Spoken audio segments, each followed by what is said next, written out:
Hello dear student, Shri બીબીએનપીબી હીરપ્રા કન્યા વિદ્યાલયના online લેક્ચરમાં આપનું સ્વાગત છે. વિદ્યાર્થી મિત્રો, આજે આપણે ધોરણ 11માં ભૂગોળ વિષય વિશેનો અભ્યાસ કરવાનો છે. તેમાં ચેપ્ટર 4 જેનું નામ છે ભૂકંપ અને જ્વાળામુખી, તેની શરૂઆત છે આપણે આજે કરવાની છે. તેમાં આપણે પ્રસ્તાવના, ભૂકંપ આલેખક એટલે કે ભૂકંપ માપવાનું જે યંત્ર છે એ, અને ભૂકંપના મોજા જેના ભૂકંપના યંત્ર દ્વારા જે મોજા આલેખાય છે તેના વિશેની સમજ મેળવીશું. તે ઉપરાંત આપણે ભૂકંપની વ્યાખ્યાઓ, ભૂકંપ કોને કહેવાય તે વિશે પણ આપણે સમજ મેળવીશું. સૌપ્રથમ આપણે શરૂઆત કરીશું પ્રસ્તાવનાથી. તો ભૂમિનો જે સ્વરૂપનો ઉપરનો પોપડો છે એ બહારની બાજુએ તો ઠરેલો દેખાય છે, પરંતુ અંદર પેટાળમાં એટલે કે અંદરના ભાગમાં હજી પણ ગરમી છે એ જોવા મળે છે.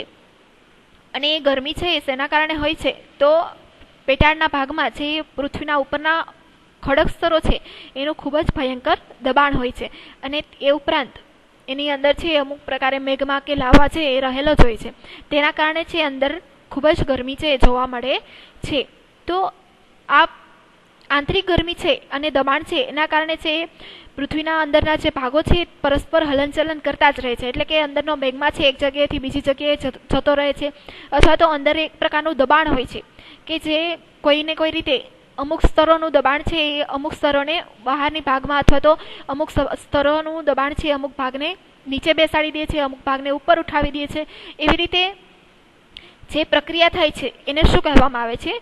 ભૂસંચલન પ્રક્રિયા. તો આપણે વ્યાખ્યાઓ જોઈશું. સૌપ્રથમ ભૂસંચલનની વ્યાખ્યા જોઈશું.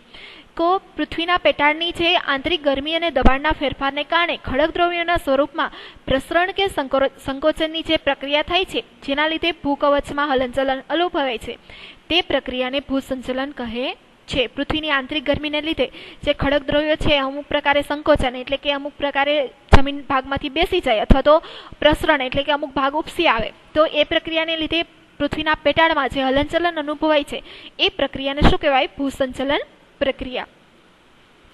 હવે આ પૃથ્વીના પેટાળમાં અહીંયા આકૃતિ આપેલી છે કે કેવી રીતે ભૂસંચલન થાય છે. તો અહીંયા જે નીચેનો ભાગ છે અમુક ભાગ છે દબાણને કારણે અમુક ભાગ છે આવી રીતે ઉપસી આવે છે. એવી જ રીતે બીજી આકૃતિ પણ છે કે અહીંયા જોઈ શકાય છે કે આ જે બંને બાજુનો ભાગ છે એના દબાણને કારણે અમુક ભાગ છે વચ્ચેનો ભાગ છે પૃથ્વી સપાટીથી ઉપસી આવે છે. તો આ પ્રક્રિયાને શું કહી શકાય? ભૂસંચલન પ્રક્રિયા. હવે આ ભૂસંચલન પ્રક્રિયા છે એ ક્યારેક ધીમી પણ હોઈ શકે અને ક્યારેક ઝડપી પણ હોઈ શકે. તો ધીમી પ્રક્રિયા છે એમાં આપણે ખ્યાલ આવતો નથી, અમુક સમયાંતરે ખ્યાલ આવે છે, પણ ઝડપી પ્રક્રિયા છે એના દ્વારા આપણે ખ્યાલ આવે છે. હવે આ ઝડપી ભૂસંચલન કોને કહેવાય તેની સમજ મેળવીશું. તો પૃથ્વીના પેટાળમાં ગરમી અને દબાણના ઝડપી ફેરફારથી જે ભૂસંચલન અનુભવાય છે તેને ઝડપી ભૂસંચલન કહેવામાં આવે છે. આ ઝડપી ભૂસંચલન કોને કહી શકાય? તો જ્વાળામુખી અને ભૂકંપની જે પ્રક્રિયાઓ છે એ ઝડપી ભૂસંચલન છે. જ્વાળામુખી અને ભૂકંપ છે એ આપણે ખ્યાલ નથી આવતો, જલ્દીથી ક્યારે આવી જાય ખ્યાલ આવતો નથી, તો એ ઝડપી ભૂસંચલન કહી શકાય. તો એ ઝડપી ભૂસંચલનમાં શું થાય? તો પૃથ્વીની જે નબળી ભૂરચનાવાળા પ્રદેશ છે એમાં અનેક પરિવર્તનો આવે છે, અને અમુક રીતે જે નબળી જે ખડક રચનાવાળા ભાગો છે એ અમુક પ્રકારે તૂટીને ધ્રુજી ઉઠે છે. તો આવા પ્રકારે છે ભૂકંપ અને જ્વાળામુખી અનુભવાય છે. હવે ભૂકંપની વ્યાખ્યા છે આપણે જોઈશું. સૌપ્રથમ આપણે ભૂકંપની સમજૂતી મેળવીશું. તો ભૂકંપ કોને કહેવાય? તો ભૂસંચલનની ક્રિયાને કારણે પૃથ્વી સપાટીનો અમુક નબળો ભાગ છે આકસ્મિક રીતે ધ્રુજી ઉઠે ત્યારે આકસ્મિક ધ્રુજારીને શું કહેવામાં આવે છે? ભૂકંપ. આ ભૂકંપ છે એ જે જમીનનું કંપન, ભૂ એટલે જમીનનું જે કંપન છે, ધ્રુજારી છે, એ એકાએક અને આકસ્મિક રીતે થાય છે. એટલે કે આપણે ખ્યાલ આવતો નથી, જલ્દીથી ભૂકંપ છે એની ધ્રુજારી છે એ શરૂ થઈ જાય છે. એવું જ એક ઉદાહરણ છે કે 26 જાન્યુઆરી 2001માં જે ભુજમાં અનુભવાયેલ ભૂકંપ છે એને થોડીક જ મિનિટમાં ખૂબ જ ભયંકર એવું સ્વરૂપ ધારણ કર્યું હતું, અને એને કારણે ભુજમાં જે લોકો વસતા હતા એને ખૂબ જ એનું નુકસાન ઉઠાવ્યું હતું. ઘણા બધા વિસ્તારો છે એકદમ જમીનગ્રસ્ત થઈ ગયા હતા, બધા મકાનો પડી ગયા હતા, ઘણા બધા માણસો પણ મૃત્યુ પામ્યા હતા. તો આ ભૂકંપ છે એક પ્રાકૃતિક એટલે કે કુદરતી રીતે બનતી ઘટના છે, અને કુદરતી રીતે નેચરલ રીતે થાય છે ભૂસંચલન પ્રક્રિયાને કારણે. એવી જ રીતે અહીંયા બીજી વ્યાખ્યા છે આર્થર હોમ્સ નામના વ્યક્તિએ આપેલી છે, જેમણે કહ્યું છે કે પૃથ્વીના પેટાળના ખડકોમાં વિક્ષોભના સ્ત્રોતોથી પેદા થનારા તરંગીય કંપનને ભૂકંપ કહે છે. પૃથ્વીના પેટાળમાં જે ખડકો રહેલા છે એનો વિક્ષોભ એટલે કે એનો કોઈ પણ રીતે નાશ થાય અથવા તો એ ખડકો છે એ તૂટી જાય અને તેના કારણે જે પૃથ્વીના જે સપાટી છે એના ઉપર તરંગીય કંપન એટલે કે ધ્રુજારી મોજા સ્વરૂપની ધ્રુજારી ઉત્પન્ન થાય એને શું કહેવાય? ભૂકંપ. એવું આર્થર હોમ્સનું કહેવું છે. તો આ ભૂકંપ છે કેવી રીતે થાય છે? કે જેવી રીતે તળાવના શાંત પાણીમાં પથ્થર નાખી તો વૃત્તાકાર એટલે કે વર્તુળાકાર જેવી રીતે તરંગો છે ચારે બાજુ કેન્દ્રની બાજુની સપાટીઓ ફેલાય, એવી જ રીતે ભૂકંપીય તરંગો છે એ વિક્ષોભથી મતલબ કે જે જગ્યાએ વિક્ષોભ કે જે જગ્યાએ પૃથ્વીની અંદર હલનચલન થઈ હોય ત્યાંથી શરૂ થઈ અને પૃથ્વીની ચારે બાજુએ છે આ કંપન છે એ અનુભવાય છે. ત્યાર પછી આપણે જોઈશું ભૂકંપ કેન્દ્ર કે ભૂકંપની શરૂઆત કે જેનું કેન્દ્ર ક્યાં હોય છે તેની વ્યાખ્યા જોઈશું અને તેની સમજૂતી મેળવીશું. તો પૃથ્વીના પેટાળમાં જે સ્થળેથી ભૂકંપના મોજા ઉત્પન્ન થાય તે સ્થળને ભૂકંપ કેન્દ્ર કહેવામાં આવે છે. અહીંયા આપણે આકૃતિ સહિત સમજીશું. અહીં આકૃતિ આપેલી છે, પૃથ્વીની સપાટી છે, આ પૃથ્વીનો અંદરનો ભાગ છે, ફોકસ લખેલું છે, શું છે? ભૂકંપ કેન્દ્ર. તો અહીંયા ધારો કે કોઈ પણ પ્રકારે જમીનના જે સ્ત્રોતો છે, જમીનના ખડકો છે એના હલનચલન અથવા તો ખડકોનું તૂટવાનું કે એવી પ્રક્રિયા થઈ હોય તો ત્યાંથી છે એ ભૂકંપની શરૂઆત થઈ છે. તો અહીંથી એનું કેન્દ્ર હોય છે તેને શું કહેવાય? ભૂકંપ કેન્દ્ર. જે જગ્યાએ ભૂકંપના મોજા ઉત્પન્ન થવાની શરૂઆત થાય તેને ભૂકંપ કેન્દ્ર કહેવામાં આવે છે. હવે તે ઉપરાંત ભૂકંપ નિર્ગમન કેન્દ્ર એટલે કે એપી સેન્ટર, આવું આપણે ન્યૂઝમાં કે ક્યાંક સાંભળ્યું હશે. અહીંયા ઉપરની અહીંયા એપી સેન્ટર લખેલું છે. એપી સેન્ટર કોને કહેવાય? તો ભૂકંપ કેન્દ્રથી પૃથ્વીની સપાટી ઉપર સૌથી નજીકના સ્થળે જ્યાં ભૂકંપના મોજા સૌપ્રથમ પહોંચતા હોય તેને ભૂકંપ નિર્ગમન કેન્દ્ર કહેવામાં આવે છે. ભૂકંપની શરૂઆત છે અહીંથી, અહીંયા રેડ જે ડોટ આપેલું છે ત્યાંથી થઈ. હવે એમ કરતા ભૂકંપના મોજા છે પૃથ્વીની સપાટી ઉપર સૌપ્રથમ જે જગ્યાએ પહોંચે એ જગ્યાને શું કહેવામાં આવે છે? એપી સેન્ટર અથવા તો ભૂકંપ નિર્ગમન કેન્દ્ર કહેવામાં આવે છે. હવે આ ભૂકંપ નિર્ગમન કેન્દ્ર જ્યાં એપી સેન્ટર હોય છે ત્યાં સૌથી વધારે વિનાશક અસર છે એ જોવા મળે છે. મતલબ કે સૌથી વધારે ભૂકંપ છે એનો વિનાશ છે આ જગ્યાએ ભૂકંપને કારણે વિનાશ જોવા મળે છે. હવે આ ભૂકંપ કેન્દ્ર પૃથ્વીની સપાટીથી આશરે 700 કિલોમીટરના વચ્ચેના સ્તરમાં જ હોય છે. આ ભૂકંપનું કેન્દ્ર છે એ પૃથ્વીની સપાટીથી 700 કિલોમીટરની અંદર જ હોય છે, એનીથી વધારે ઊંડું હોઈ શકે નહીં. ત્યાંથી કંપન મોજા શરૂ થઈ અને થોડી જ સેકન્ડમાં પૃથ્વીની સપાટી સુધી પહોંચી જાય છે. આ જે કેન્દ્ર હોય ત્યાંથી મોજાને પૃથ્વી સપાટી ઉપર પહોંચતા 700 કિલોમીટરથી અંદરના ભાગમાં કોઈ પણ કિલોમીટર હોઈ શકે, પરંતુ એને પૃથ્વીની સપાટી પર પહોંચતા માત્ર સેકન્ડોનો સમય જ લાગે છે. અમુક સેકન્ડમાં જ પૃથ્વી સપાટીમાં પહોંચી જાય છે. જો આ કેન્દ્ર આશરે 60 કિલોમીટરની ઊંડાઈએ હોય તો છીછરા ભૂકંપ અનુભવાય છે. જો આ ભૂકંપ કેન્દ્ર છે એ પૃથ્વી સપાટીથી 60 કિલોમીટરની અંદર હોય તો સાવ સામાન્ય એવો ભૂકંપ છે, છીછરો ભૂકંપ જેને કહી શકાય એવો ભૂકંપ અનુભવાય છે. હવે 60 થી 250 કિલોમીટરની ઊંડાઈએ હોય તો મધ્યમ ભૂકંપ અનુભવાય છે. જો એ 60 થી 250 કિલોમીટરની ઊંડાઈએ ભૂકંપ કેન્દ્ર હોય તો સામાન્ય એવો ભૂકંપ, મધ્યમ કક્ષાનો ભૂકંપ છે અનુભવાય છે. પરંતુ જો ભૂકંપ કેન્દ્ર છે 250 કિલોમીટરથી 700 કિલોમીટરની ઊંડાઈએ હોય તો ખૂબ જ ભયંકર એવો ગહન ભૂકંપ અનુભવાય છે. એટલે જેમ એની કેન્દ્રની ઊંડાઈ વધારે હોય એમ ભૂકંપ કેવો વધારે જોવા મળે છે એવું કહી શકાય. હવે આપણે ભૂકંપ આલેખક એટલે સિસ્મોગ્રાફ વિશેની સમજૂતી મેળવીશું. તો સૌપ્રથમ આપણે જોઈશું કે સિસ્મોગ્રાફ એટલે કે ભૂકંપનો જ્યાં અભ્યાસ કરવામાં આવે છે, જેને સિસ્મોગ્રાફી શબ્દનો ઉપયોગ કરવામાં આવે છે, એના વિશે સમજ મેળવીએ. તો ભૂકંપનો અભ્યાસ કરતા વિજ્ઞાનને ભૂકંપ વિજ્ઞાન અથવા તો સિસ્મોગ્રાફી વિજ્ઞાન કહેવામાં આવે છે. હવે ગ્રીક ભાષામાં આ સિસ્મોગ્રાફી શબ્દનો પ્રયોગ છે ક્યારથી કરવામાં આવ્યો? તો ગ્રીક ભાષાના સિસ્મોસ શબ્દ પરથી શબ્દ બન્યો છે, જેનો અર્થ થાય છે ભૂકંપ. સિસ્મોસ શબ્દનો અર્થ શું થાય? ભૂકંપ. અને ભૂકંપ આલેખક દ્વારા ભૂકંપની તીવ્રતા અને ઉદ્ભવ કેન્દ્ર વિશેની માહિતી મળી શકે છે. અને ભૂકંપ આલેખક જે સિસ્મોગ્રાફ છે તેના દ્વારા આપણે ભૂકંપની તીવ્રતા એટલે કે ભૂકંપ છે કેટલા તીવ્રતાનો છે એની સમજ અને ભૂકંપનું કેન્દ્ર છે એ કેટલું હોઈ શકશે એનો અંદાજો છે આપણે લગાવી શકાય છે. અહીંયા ભૂકંપ જે આલેખક છે એની આકૃતિ આપેલી છે અને એનિમેશન વાળી આકૃતિ છે એટલે આપણે ખ્યાલ આવી શકે કે કેવી રીતે વર્ક કરે છે. સ્ટ્રેટ લાઇન છે અને જ્યારે ભૂકંપનું મોજું આવે ત્યારે એમાં હલનચલન અનુભવાય છે. હવે આ ભૂકંપ આલેખક એટલે સિસ્મોગ્રાફ છે એની આપણે વિસ્તૃત સમજ મેળવીએ. તો આ એક જે સિસ્મોગ્રાફ છે ઉપકરણ છે એ મોટાભાગે લટકતું લોલક હોય છે, એક સ્તંભ છે એની સાથે આ બ્લેક કલરનું દેખાય છે એ શું છે? લટકતું લોલક છે, એને સ્તંભ સાથે જોડેલું છે. તેની ઉપરનો છેડો છે એક સ્તંભ સાથે બાંધેલો છે. અહીંયા આપણે આ લોલક છે એનો ઉપરનો છેડો છે એ સ્તંભ સાથે બાંધેલો જોઈ શકાય છે. બીજો છેડો છે એ હલનચલન માટે છૂટો છે. અહીંયા બીજો છેડો છે એ હલનચલન માટે આપણે છૂટો દેખાઈ શકે છે. ત્યાર પછી તેનો પેન સાથે જોડેલું છે. આ લોલક છે એ પેન સાથે, અહીંયા એક પેન આપેલી છે એની સાથે જોડેલું છે. અને બીજો છેડો નળાકાર કે જેની આસપાસ કાગળ અથવા ગ્રાફ ફીટેલો છે તેની સાથે સ્પર્શ કરતો છે. આ બીજું એક ડ્રમ સ્વરૂપનું છે કે જે આમ ફરતું રહે છે. એની ફરતી બાજુ કાગળ અથવા ડ્રાફ્ટ ફીટેલો જોવા મળે છે. અને આ પેન છે એ ગ્રાફ સાથે જોડેલું છે એવું દેખાઈ શકે છે. અને એની સાથે સાથે એમાં ઘડિયાળ પણ જોડેલી હોય છે, જેના કારણે સમયની પણ નોંધ થઈ શકે છે. ભૂકંપના સમયે કંપન વેગ પ્રમાણે નળાકાર પર વીટેલા કાગળના નાના મોટા કગમાં રેખાઓ અંકિત થાય છે. અહીંયા આપણે આકૃતિમાં જોઈ શકાય છે કે જેવી રીતે પેલા છે એ પેનના સીધી લાઈન છે એ દોરાય છે, પણ જ્યારે ભૂકંપનું મોજું આવે ત્યારે શું થાય છે, તેમાં ઝિગઝેગ જેવી આકૃતિ થાય છે. તો એ પ્રકારે જેવો પ્રકારનો ભૂકંપ હોય એવી પ્રકારે એમાં લાઈનમાં છે એ કંપન અનુભવાય છે. ઘડિયાળ સાથે જોડાણ હોવાના કારણે સમય પર પણ નોંધાય છે. ઘડિયાળની સાથે તેની જોડાયેલું હોવાથી તેમાં સમય પણ નોંધ રાખવામાં આવે છે. હવે આવા આલેખકો છે એ જુદા જુદા સ્થળોએ ભૂકંપ આલેખર પર નોંધાયેલા ભૂકંપની સરખામણી કરતા ઉદ્ભવ સ્થાન અને ભૂકંપ નિર્ગમન કેન્દ્રની જાણકારી મેળવી શકાય છે. આવા આલેખકો છે જે ભૂકંપ આલેખક મતલબ કે સિસ્મોગ્રાફ છે એ અલગ અલગ જગ્યાએ અલગ સિટીમાં રાખવામાં આવેલા હોય છે. તો એના બધાની સરખામણી કરવામાં આવે છે અને એના દ્વારા ભૂકંપનું સ્થાન કઈ જગ્યાએ હશે તેમજ ભૂકંપ નિર્ગમન કેન્દ્ર કઈ જગ્યાએ હશે તેની પણ માહિતી છે આપણે મેળવી શકાય છે. હવે આવા ભૂકંપ આલેખક એટલે કે સિસ્મોગ્રાફ છે એ કઈ કઈ જગ્યાએ ભારતમાં આવેલા છે તેની સમજ મેળવીએ. તો ભારતમાં છે મુંબઈ, કલકત્તા, દિલ્હી, દહેરાદૂન, હૈદરાબાદ અને ગુજરાતમાં રાજકોટ, વડોદરા, ગાંધીનગર વગેરે શહેરોએ ભૂકંપ આલેખક કેન્દ્રો છે સ્થાપવામાં આવ્યા છે. તો અહીંયા આપણે બીજા પણ બે પ્રકારના સિસ્મોગ્રાફ જોઈશું. એક છે ઉર્ધ્વાકાર અને બીજું છે ક્ષૈતિજ દિશામાં ગતિ કરતું સિસ્મોગ્રાફ. તો આ ઉર્ધ્વધર સિસ્મોગ્રાફ છે એ ઊભું ડ્રમ જોવા મળે છે.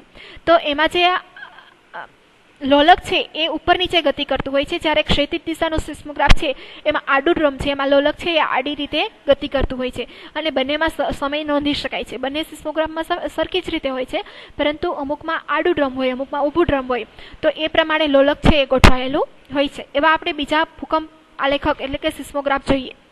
તો આ પણ એક સિસ્મોગ્રાફ છે જે ઊભું ડ્રમ જોવા મળે છે. તો એમાં છે એ લોલક છે એમાં ઉપર સ્પ્રિંગ ફિટ કરેલી હોય અને જેવી રીતે ભૂકંપ મોજા અહીંયા રેડ કલરનું મોજું આવે ત્યારે એ સ્પ્રિંગ હલનચલન થવાથી આમાં આલેખ દર્શાવી શકાય. એવી જ રીતે આ સિમ્પલ પ્રકારનું સિસ્મોગ્રાફ છે. આમાં માત્ર લોલક જ છે, એના દ્વારા પણ આ રેખાઓ છે અંકિત થાય છે. હવે પછી આપણે ભૂકંપના મોજા વિશે સમજ મેળવીશું. ભૂકંપના આલેખક પર 3 પ્રકારના મોજાઓની નોંધ લેવાય છે અને એના આધારે 3 પ્રકારના ભૂકંપ મોજા દર્શાવવામાં આવ્યા છે. પ્રાથમિક મોજા, દ્વિતીયક મોજા અને પૃષ્ઠીય મોજા. પ્રાથમિક મોજા એટલે લંબાત્મક મોજા, એને પી વેવ્સ પણ કહેવામાં આવે છે. એવી જ રીતે દ્વિતીયક મોજા એટલે કે ઉપમોજા અથવા એસ મોજા, જેને એસ વેવ્સ કહેવામાં આવે છે, અને પૃષ્ઠીય મોજા એટલે એલ વેવ્સ. એમ 3 પ્રકારના મોજાઓ જોવા મળે છે.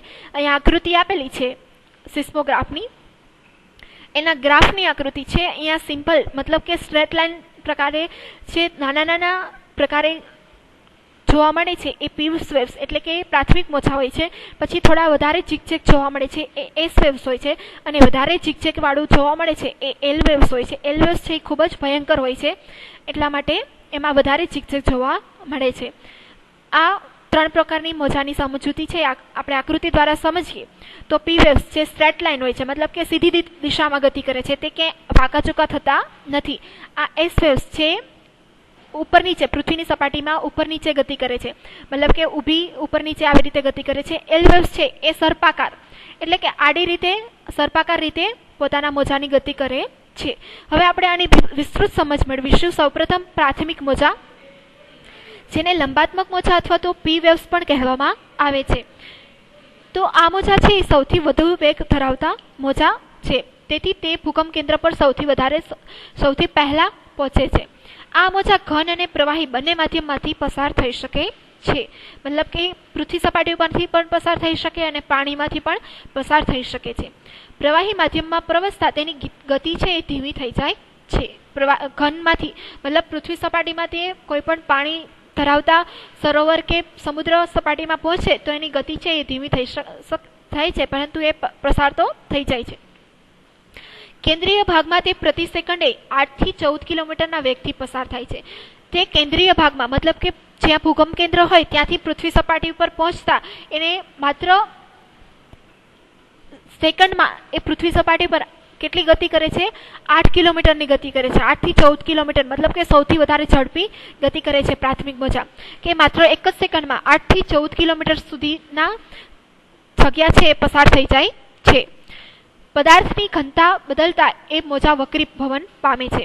જેમ પદાર્થ મતલબ કે પૃથ્વીની સપાટી પર જો ખડક રચના કે આંતરિક ભાગમાં કોઈ પણ પ્રકારે પદાર્થમાં ઘનતામાં વધારો જોવા મળે તો એ છે વક્રીભવન પામે છે, મતલબ કે ત્યાંથી પોતાની દિશા બદલી નાખે છે. અહીંયા આપણે આકૃતિ છે પ્રાથમિક મોજાની પીવેવ્સ પણ કહેવામાં આવે છે. તો આ પીવેવ્સ છે એની આકૃતિમાં આપણે જોઈ શકાય છે કે આ સીધી દિશામાં ગતિ કરે છે. આકૃતિમાં કે એકદમ સીધી રીતે છે એના વેવ્સ જોવા મળે છે. અહીંયા બીજી આકૃતિ પણ આપેલી છે કેવી રીતે ગતિ કરે, કે માત્ર કોઈ પણ પૃથ્વી છે એ માત્ર હલનચલન કરતી હોય એવી રીતે જ સિમ્પલ રીતે છે એ સીધી રીતે પસાર થઈ જાય છે. ત્યાર પછી આપણે દ્વિતીયક મોજા વિશે સમજૂતી મેળવીશું, જેને ઉપમોજા અથવા તો એસ વેવ્સ પણ કહેવામાં આવે છે. આ મોજા છે એ પ્રાથમિક મોજા કરતા આ મોજાનો વેગ છે એ ઓછો જોવા મળે છે.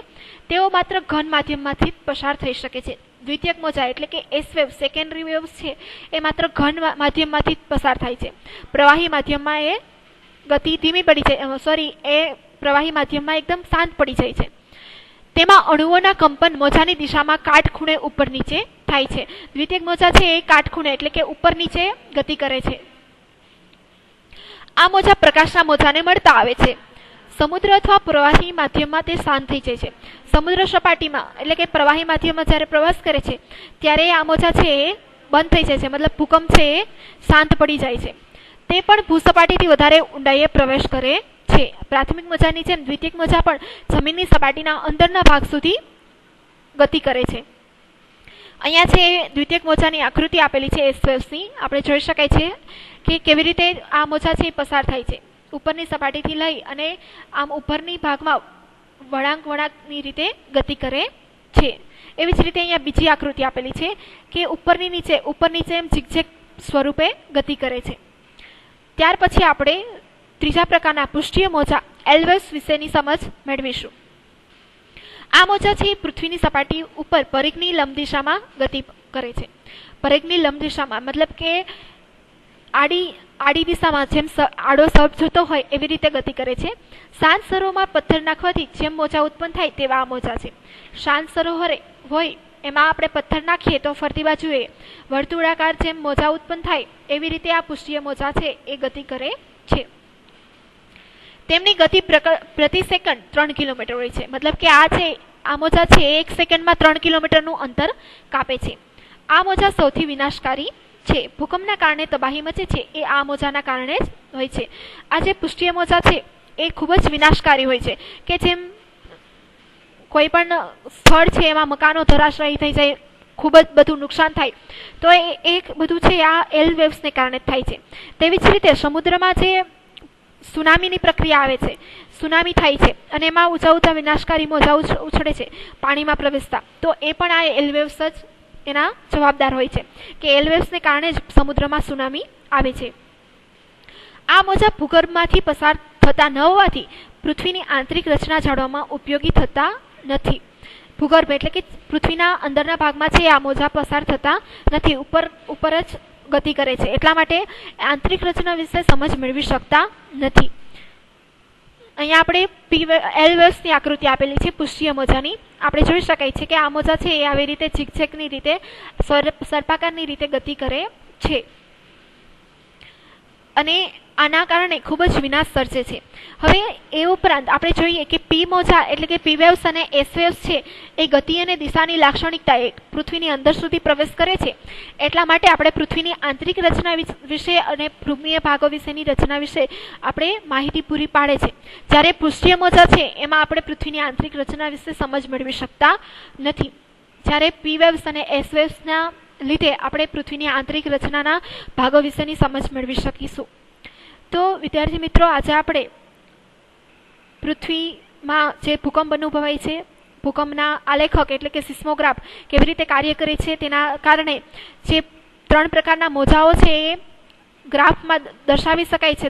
એના લીધે પૃથ્વીની આંતરિક રચના વિશે સમજ મેળવી શકાય છે. એના વિશે આપણે અભ્યાસ કર્યો.